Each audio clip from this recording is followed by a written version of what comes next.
Hi, this is Matt, the Game Explainer. Today I'm going to be showing you City of Gears by Gray Fox Games. It's a game designed by Chris Leader and Daryl Andrews. It's for 2 to 4 players and it takes roughly 45 to 60 minutes to play. Okay, so in City of Gears, the theme is that a brilliant and wealthy inventor at the end of the 19th century built this kind of utopian, clockwork gear-driven city of the future. But months before he could complete it, he died, and it never opened, and fell into disrepair and neglect. And so decades later, the players represent corporations that have built factories near the long abandoned city, and are going to set about rediscovering the city and getting it ready for opening day. However, obviously players are competing with each other in order to gain the most prestige while doing so, and thereby be named the founder of the City of Gears once it opens. So this is a competitive game. It's a victory point driven game. In the game, the victory points are called prestige, and it's primarily an area control game with some engine building, resource management, kind of worker movement.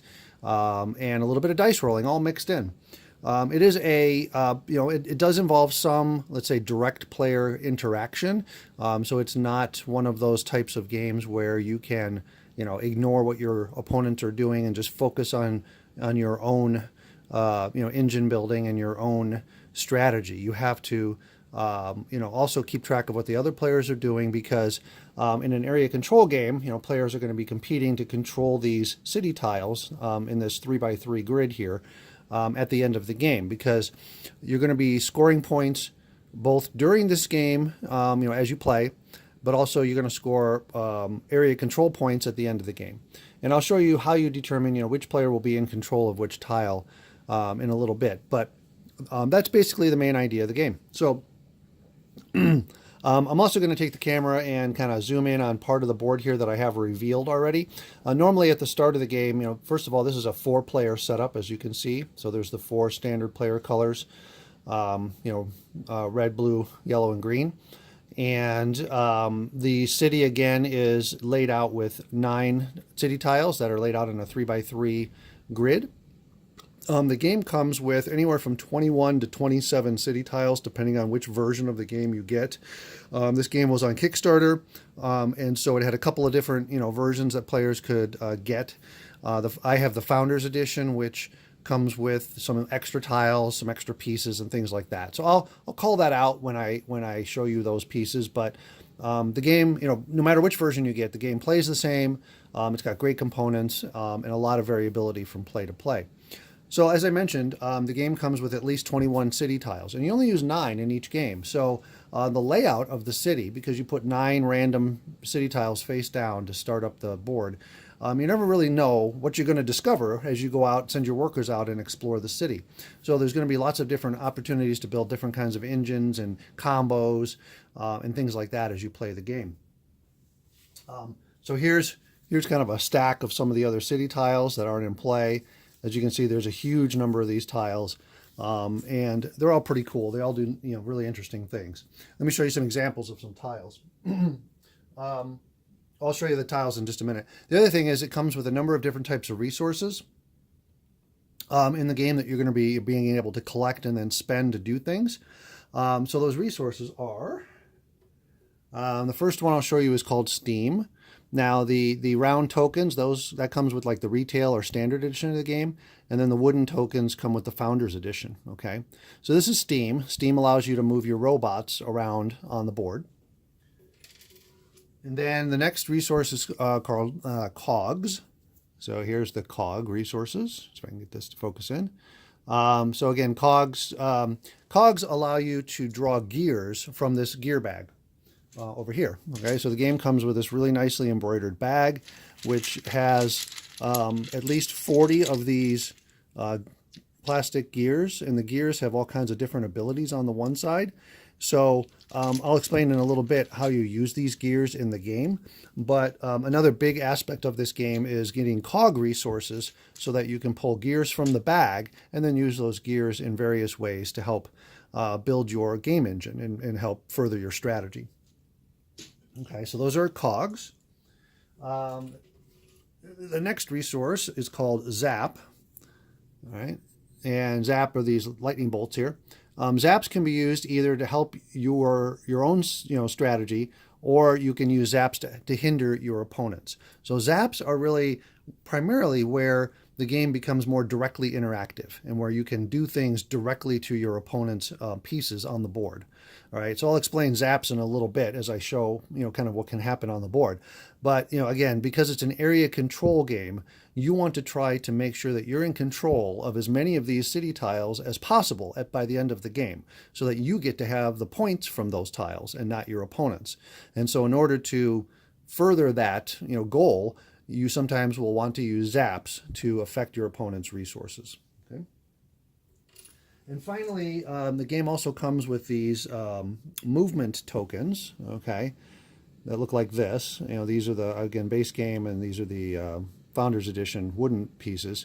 But the movement tokens, those are like extra tokens you can earn in different ways in the game. And again, they can be used just like Steam to move your robots around on the board. Okay, so then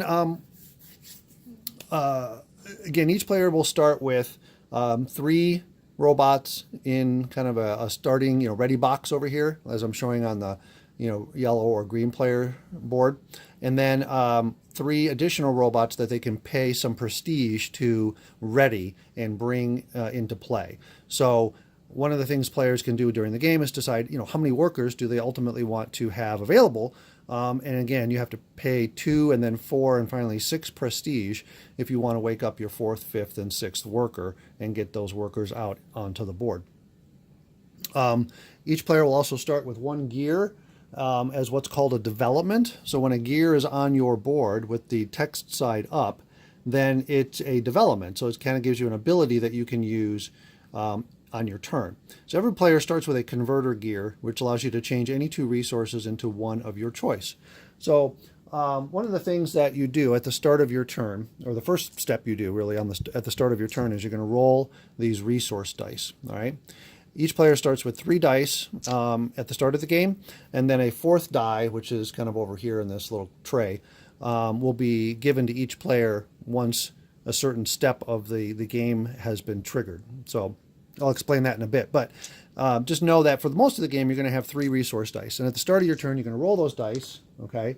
And then they're going to grant you some resources, right? So in this case, I rolled this die, which gives you a choice of a cog or a steam. I rolled a zap and another steam, okay? Now, the zaps only appear on 1 of 6 sides of the dice. So zaps are fairly rare.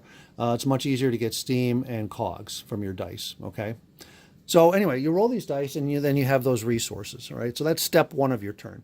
Step 2 of your turn, and by the way, the turn sequence is listed right here on the player board, so it's super easy to keep track of. The second step is called Activate City Tiles.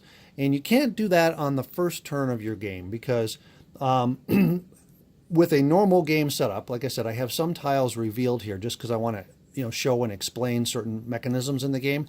But normally all 9 city tiles would be face down, unrevealed.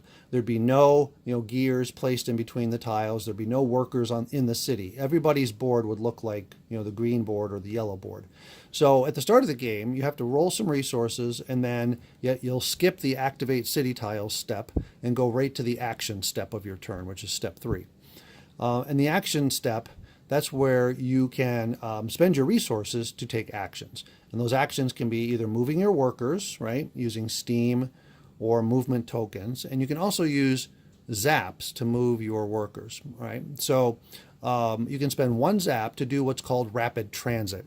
That allows you to move one of your workers across as many of your gear links as you want to any place on the board. So again, a zap can be very powerful for you because you can move a robot very far, very fast. So that's the 3 ways to move a robot: steam, movement tokens, and zaps. So that's one of the actions you can take. It's just moving your robots around. You can also take once per turn what's called the draw gears action. And that's where you're going to spend those cog resources, like, let's say I had one of these, cogs, or I rolled some cogs on the dice. Then you would spend those cogs to draw gears from the bag, right? And when you do that draw gears action, here's how it works. Let's say I had 3 cogs to spend, and I wanted to spend all 3 of them to draw 3 gears from the bag, right? So I did that, and let's say I drew, these 3 cogs, or sorry, these 3 gears. Now, what you do when you draw gears from the bag is you're going to look at all the abilities of those gears because they're all different. And regardless of how many gears you drew from the bag, you can take one of those gears and place it down here at the bottom of your player board as a development. So a development is simply an ability that your factory now has and that you have that you can use once each turn. So for example, if I kept this particular gear as a development, it would then allow me to convert a cog into a movement token once per turn. Right? Very simple. This next one, very, very simple. It just gives me 1 cog every turn, right? So that's a really easy one.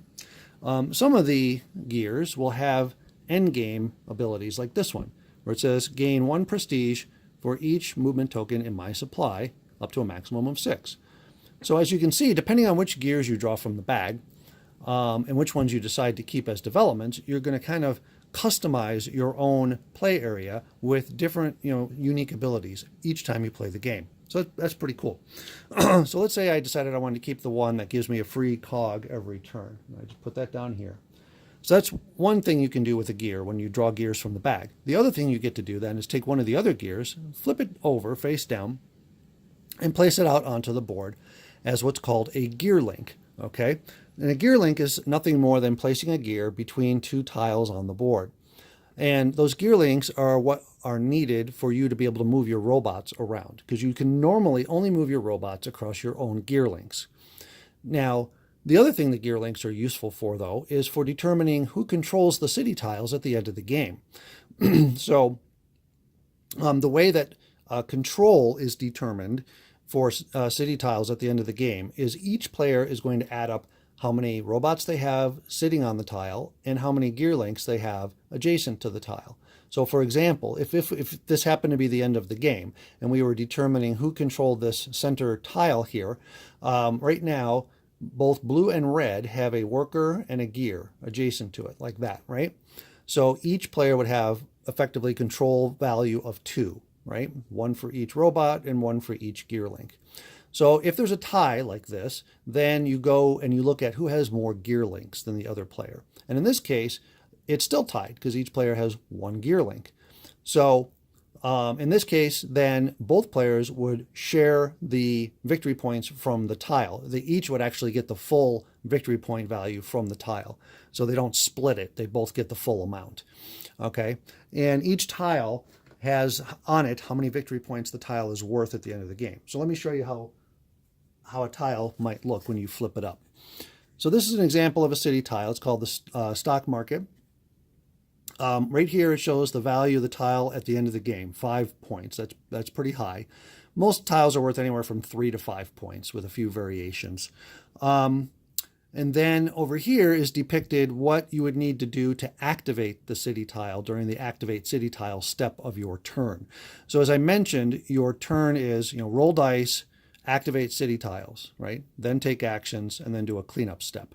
So right after rolling your dice, once you start getting some workers out onto these city tiles, then you have to decide which city tiles do I want to activate based on where my guys are located, right?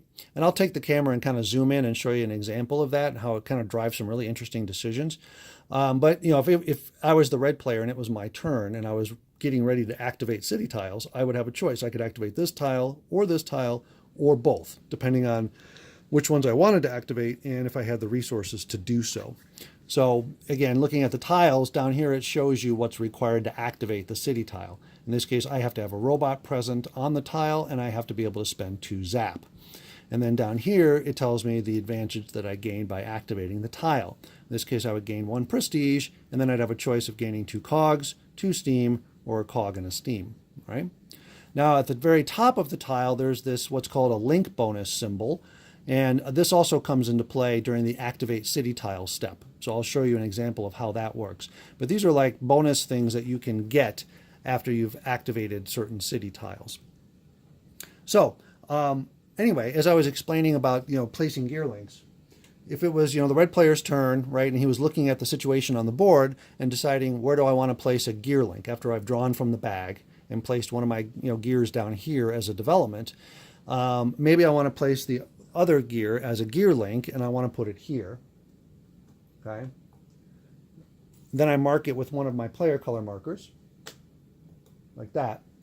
Now, the reason I'd want to do that is, again, as I just previously explained, if then this turned out to be how things were at the end of the game, then red would now have 1, 2, 3 control points versus only 2 for blue, right? So red would be able to earn the victory points from that center tile at the end of the game. And then also, if it turned out to be a tie, red currently has more gear links next to this tile than anybody else, so red would win the tie. So that puts red in a better position to score endgame victory points from that center tile. So that's one of the things you have to consider when when you draw gears from the bag. You can place, again, at most, 1 as a development and 1 as a gear link. Any remaining gears will go back in the bag, and then play proceeds from there. So again, that's kind of the idea of drawing gears and placing them out and helping to build your engine and improve your board presence. So the other action you can do on your turn is you can use Zaps to overcharge opponents' stuff. And the way that works is you can spend 1 Zap to destroy an opponent's robot that's on the same tile as one of your robots. So again, if I was red and I rolled or had a Zap, I could zap that blue robot, for example, back to its owner's player board, right? Like that. Now, that robot is still active, it's still ready to go. So on the blue player's next turn, they can just send that robot out and get back into the game. So again, there's some amount of direct interaction in this game, which I know some people don't like, but I will say it doesn't happen every turn because Zap is a fairly rare resource to get, and you can also use Zaps again to help yourself doing rapid transit versus always just using Zap to directly affect other opponents.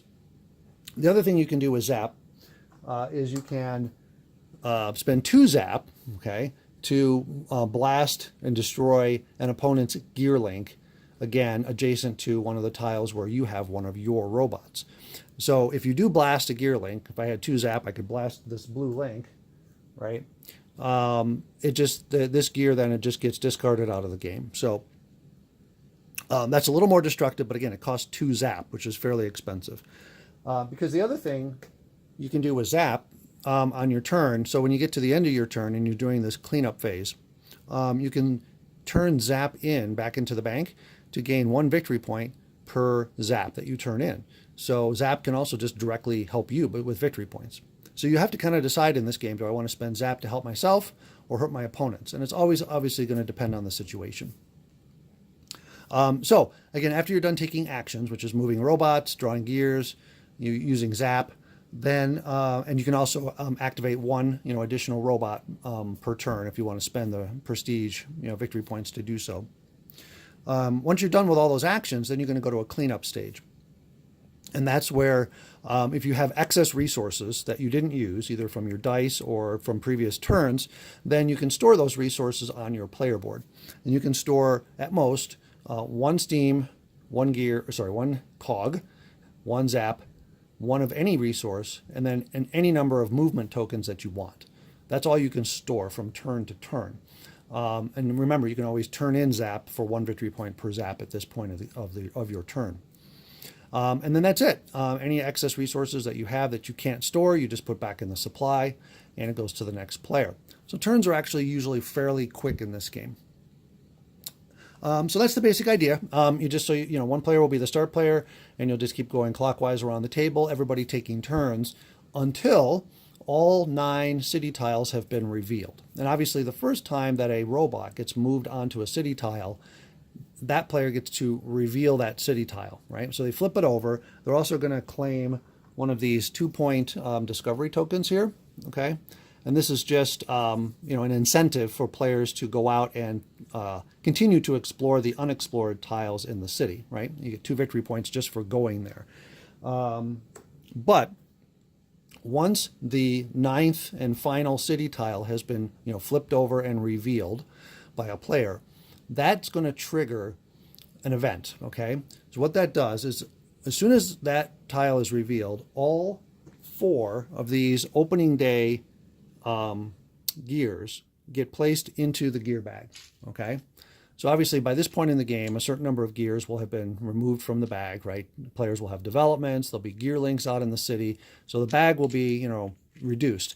It starts with 40 gears, so if you have an edition of the game like the Founders Edition that comes with bonus gears, you're always going to pull some randomly out of the bag at the start of the game so that you make sure you have exactly 40 gears in the bag to start.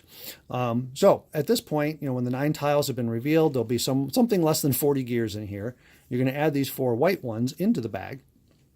And then also each player will gain their 4th action die immediately. And the active player will actually get to roll their 4th die and use it on their current turn.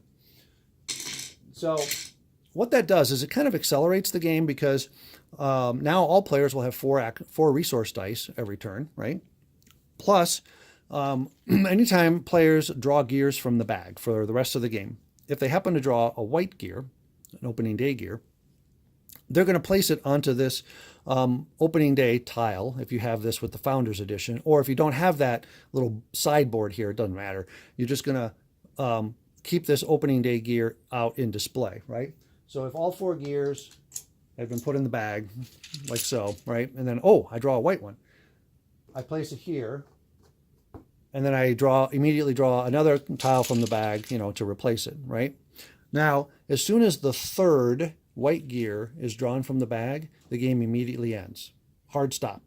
And so the active player doesn't get to do anything else. If they draw the 3rd white gear, set everything down and start adding up endgame victory points because the game is over.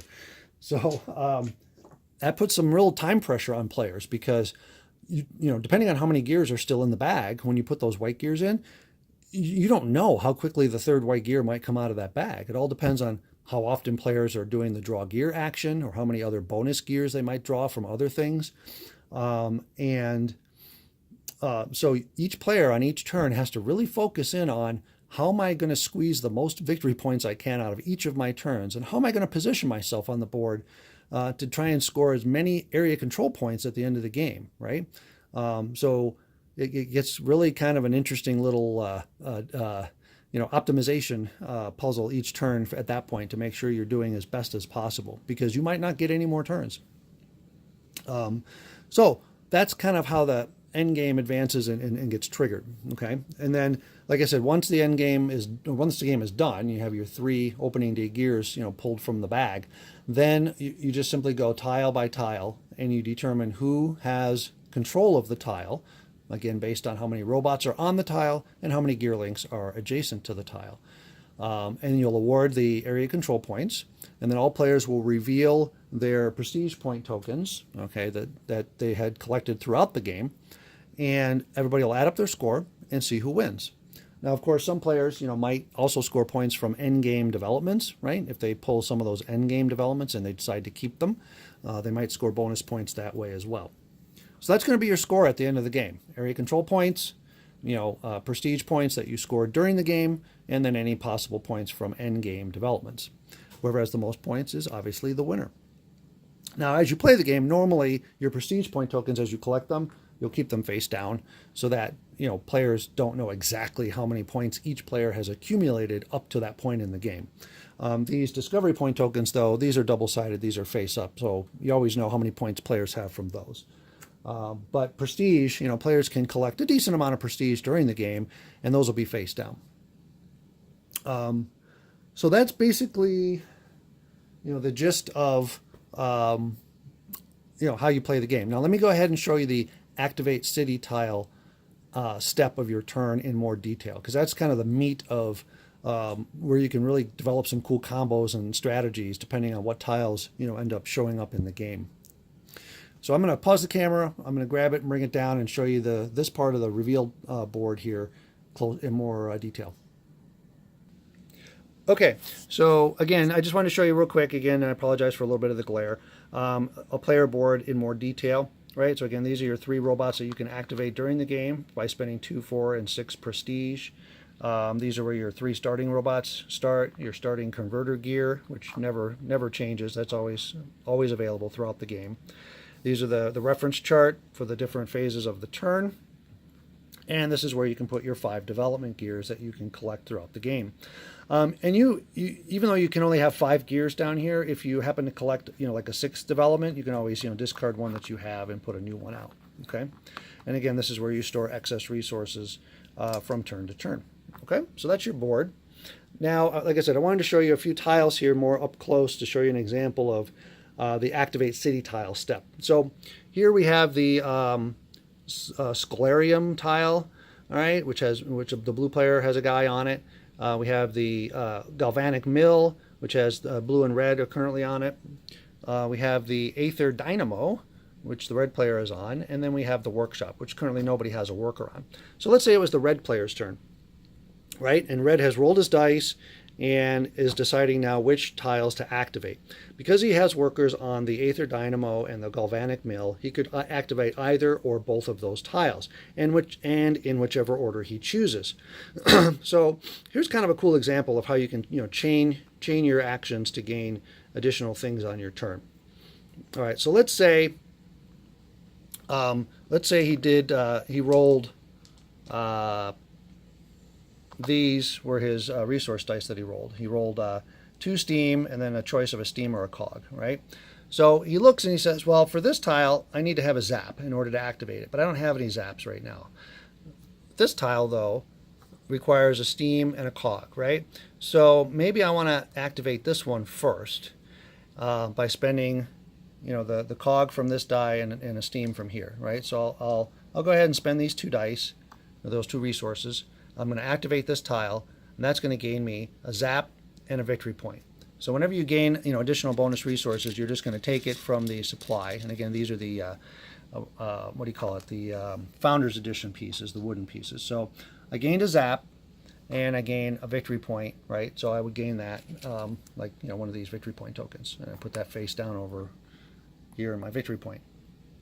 Now that I've activated this tile, again, I can either activate more tiles, or I can consider my activation process complete.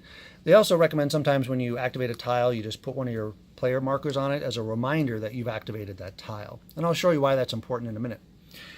So now I can come down here and say, hey, now I have a zap resource, right? So maybe I want to go ahead and activate the Aether Dynamo. And so that would be, spending this zap that I had just received. And I can now gain 2 prestige points for each, and that symbol is probably hard to see, but it represents this symbol up here, which is like an industrial tile. So you'll notice in the game there's 3 colors of tiles. There's red, there's blue, and then there's green. Each one is just a different classification of tile. Reds are industrial. So this particular tile allows me to gain 2 prestige points for each industrial tile that my robots occupy, including this one. Well, I have a robot on this red tile and a robot on this red tile. So now I would gain 4 victory points for that, right? So I go ahead and gain a 3 and a 1, right, like so, and I would put those again face down in my victory point pile. So now, just by activating those 2 tiles and kind of chaining their activation, I was able to gain a total of 5 prestige points. Pretty nice. Okay, so I'm going to go ahead and mark that I've activated this tile as well. So now I'm done. I don't have workers on any of my other tiles, so I'm done activating tiles. And so now what happens is I get to collect what are called link bonuses. So a link bonus basically means you get to trace a path from any tile you activated to any other tile that you are linked to with your gear links. Okay, so I'm linked to this tile, right? I'm also linked to this tile, right? From both of these.